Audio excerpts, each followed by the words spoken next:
Good morning guys, this side RJ. आप मुझे देख रहे हैं जीनियस विद्यार्थी यूट्यूब चैनल पर।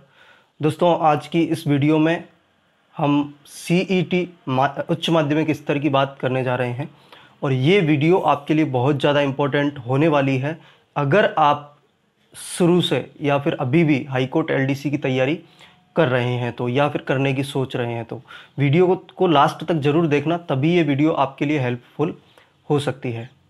दोस्तों, जैसा कि हम सभी को पता है कि 10 अक्टूबर को सीईटी 12th स्तर का नोटिफिकेशन एसएसबी बोर्ड ने जारी कर दिया है और हमें ये भी पता है कि इसका एग्ज़ाम फरवरी में डेट आ रखी है। 15 से 20 फरवरी तक ये एग्ज़ाम होने वाला है। अब ये इससे पहले सीईटी ग्रेजुएशन का जब नोटिफिकेशन आया था तो हमें क्लियरली ये चीज़ पता चल चुकी थी कि हमें हाई कोर्ट एलडीसी की ही तैयारी करनी है, सीईटी ग्रेजुएशन की तरफ ध्यान कम दे करके। लेकिन अभी हमारे सामने एक विडंबना आ चुकी है। अब हम सीईटी 12th लेवल को इग्नोर नहीं कर सकते, इसको छोड़ नहीं सकते हैं। तो हमें क्या करना चाहिए? दोस्तों, सिलेबस सेम है सीईटी ग्रेजुएशन और सीईटी 12th लेवल का। सारी चीज़ें हैं, बिल्कुल 150 क्वेश्चन आने वाले हैं। 300 मार्क्स के लिए होगा, 300 मार्क्स के लिए होना है, नेगेटिव मार्किंग होनी नहीं है। और ये बताया नहीं है कि किस सब्जेक्ट से कितने क्वेश्चंस आएंगे। हालांकि हम इन चीज़ों पर बात नहीं कर रहे हैं, हम इन चीज़ों पर बात कर रहे हैं कि अब हम क्या करें, हाईकोर्ट एलडीसी वाले कैंडिडेट अब आगे क्या करें।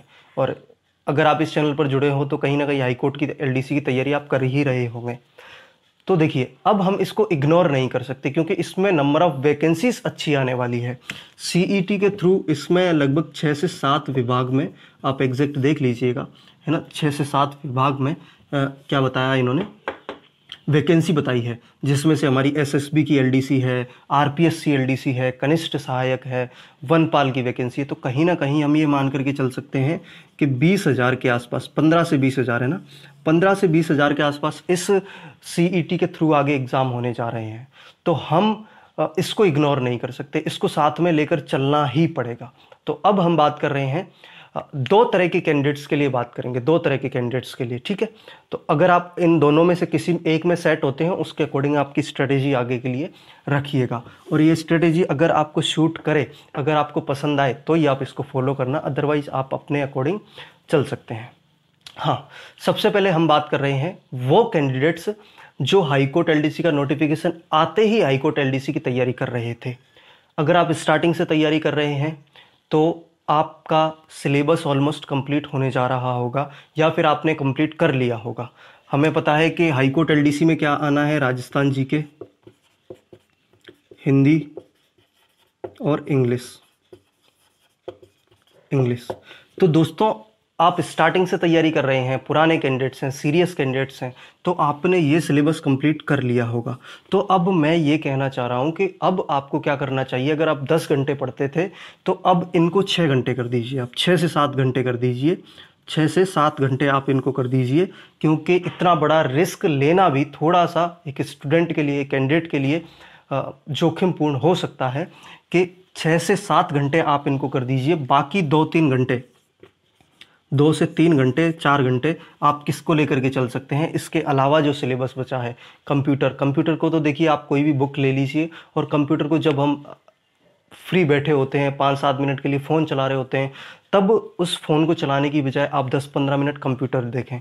तो कंप्यूटर के लिए आप स्पेशली टाइम डिसाइड ना करें कि मैं 2 घंटे ये पढ़ूंगा। आप सिंपली जब हम फ्री बैठे होते हैं, थोड़ा बहुत ऐसे ही रिलैक्स कर रहे होते हैं, तब आप कंप्यूटर के देखें।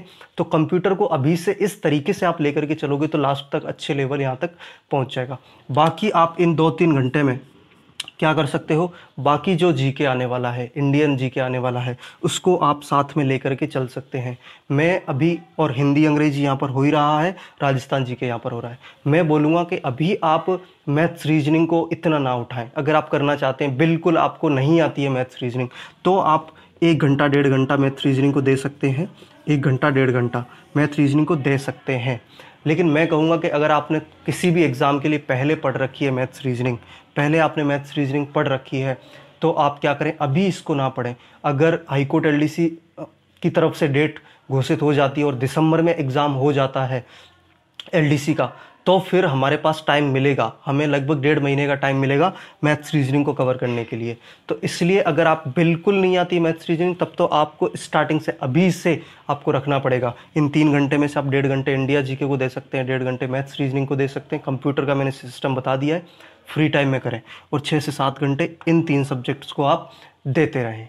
ये तो कौन से कैंडिडेट्स के लिए बात हुई, जो ऑलरेडी तैयारी कर रहे थे इसके लिए। अब हम बात कर रहे हैं कि जो कैंडिडेट्स अभी सोच ही रहे थे कि हाईकोर्ट एलडीसी की तैयारी स्टार्ट करूं, लेकिन इसी बीच ये सीईटी माध्यमिक उच्च माध्यमिक स्तर का नोटिफिकेशन आ जाता है। अब मैं बता रहा हूं कि जो कैंडिडेट सोच रहे थे, जिन्होंने तैयारी स्टार्ट नहीं करी थी, उनके लिए अब इस पर ध्यान देना चाहिए, इस पर ध्यान देना चाहिए। लेकिन इसमें भी हमें पता है कि कितने सब्जेक्ट हैं, सारे सब्जेक्ट हैं, इंडिया जीके है, Rajasthan GK, Hindi, English, math, reasoning, computer. लेकिन अब आपको क्या करना चाहिए कि कम से कम आपको भी टाइम ज़्यादा देना पड़ेगा। दोस्त, अगर हम 2 एग्ज़ाम को साथ में लेकर के चलने पड़ेंगे तो मेहनत थोड़ी सी दुगनी करनी पड़ेगी, 1.5 गुनी दुगनी हमें करनी ही पड़ेगी, क्योंकि दोनों 2 एग्ज़ाम को साथ में लेकर के चलना। और यहाँ पर हम कर सकते हैं क्योंकि सिलेबस दोनों का सेम है, सेम सिलेबस है। आप ये मान करके चलिए कि सीईटी के सिलेबस में से ही कुछ पार्ट हमारा एलडीसी के लिए पूछा जाना है।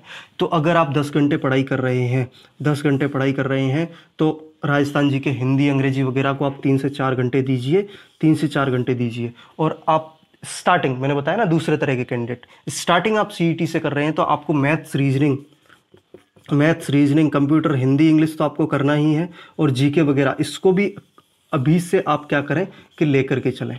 यहीं से इतना अच्छा मार्क्स बनेगा। हम आगे रणनीति पर भी बात करेंगे, लेकिन अभी हम ये बोल रहे हैं कि अगर आप स्टार्टिंग कर रहे हैं तो आपको इन सभी सब्जेक्ट को लेकर के चलना है, सभी सब्जेक्ट को लेकर के चलना है, छोड़ना कुछ नहीं है। लेकिन एक चीज़ माइंड में आपके रहनी चाहिए कि जब आप हिंदी पढ़ रहे हैं तो आपके दिमाग में एलडीसी भी आना चाहिए, जब आप इंग्लिश पढ़ रहे हैं तब भी आपके दिमाग में एलडीसी आना चाहिए। तो कहीं ना कहीं जब आप राजस्थान जीके पढ़ रहे हैं तब आपके दिमाग में एलडीसी रहना चाहिए, ताकि आप अगर हिंदी को 1 घंटे पढ़ते हैं तो हिंदी 2 घंटे पढ़ें, इंग्लिश 1 घंटे पढ़ते हैं तो इंग्लिश को 2 घंटे पढ़ें। तो इससे क्या होगा कि जब आप प्रॉपर सीईटी की तैयारी कर रहे हैं तब भी आपका ध्यान हिंदी और इंग्लिश पे थोड़ा सा ज़्यादा रहेगा। तो कहीं ना कहीं आप सीईटी की तैयारी के साथ साथ हाईकोर्ट एलडीसी को भी आप क्रैक कर लेंगे। लेकिन बात वही है कि थोड़ा सा सिस्टमेटिक चलना पड़ेगा, थोड़ा सा सिस्टमेटिक चलना पड़ेगा, अनुशासित व्यवस्था में चलना पड़ेगा, जब जाकर के हम दोनों एग्जाम्स को साथ में लेकर के चल सकते हैं। तो मैंने दोनों कैंडिडेट्स के लिए बात करी है, नए हैं वो सारी चीज़ों को साथ में लेकर के चलें, हिंदी इंग्लिश को थोड़ा सा ज़्यादा टाइम दें, राजस्थान जीके को ज़्यादा टाइम दें। और जो लोग पहले से कर रहे हैं वो तो अपनी तैयारी को रखें ही, लेकिन उसमें से कुछ टाइम 3 से 4 घंटे किसके लिए रखें, मैथ्स रीजनिंग तो बाद में भी कर सकते हैं आप, इंडिया जीके के लिए रखें। अगर बिल्कुल नहीं आती है तो मैथ्स की भी प्रैक्टिस वगैरह आप स्टार्ट कर दीजिए, क्योंकि टॉपिक बहुत अच्छे अच्छे डाले हैं, मैथ्स में बहुत अच्छे अच्छे टॉपिक्स डाले हैं, बहुत डीप में चले गए हैं। त्रिकोणमिति यहाँ पर ऐड कर दिया है, इसके अलावा स्टैटिक्स यहाँ पर ऐड कर दिया है। तो सारी चीज़ों को साथ में लेकर के चलना पड़ेगा। और उन लोगों के लिए थोड़ा सा आसान है जिन्होंने अभी तक हाईकोर्ट एलडीसी की तैयारी स्टार्ट नहीं की थी, वो दोनों एग्जाम निकाल सकते हैं। तो इसको इग्नोर हम कर नहीं सकते, क्योंकि आपको पता है हाईकोर्ट एलडीसी में ओनली 2700 के आसपास वैकेंसीज है, जबकि आपको पता है इस सीईटी से एसएसबी की ही लगभग 7000 वैकेंसी आनी है, आरपीएससी की भी एलडीसी होना है, वनपाल होना है आगे। तो इस एग्ज़ाम को हम इग्नोर कर नहीं सकते हैं। बाकी हम सीईटी उच्च माध्यमिक स्तर के लिए हर बिल्कुल बारीकी से बात करने वाले हैं, हर चीज़ के लिए बात करेंगे। चैनल पर नए हो चैनल को सब्सक्राइब जरूर करके रखें, बेल आइकन को ऑन कर लीजिएगा, क्योंकि जब भी नई वीडियो आएगी आपको नोटिफिकेशन मिल जाएगा। और ये वीडियो पसंद आए तो लाइक ज़रूर करें, जो भी आपके सुझाव हैं कमेंट बॉक्स में रख दीजिए। इस वीडियो को अपने दोस्तों में, स्टडी ग्रुप्स में ज़्यादा से ज़्यादा शेयर करें। मैं मिलता हूँ आपसे अगली वीडियो में। Thank you so much.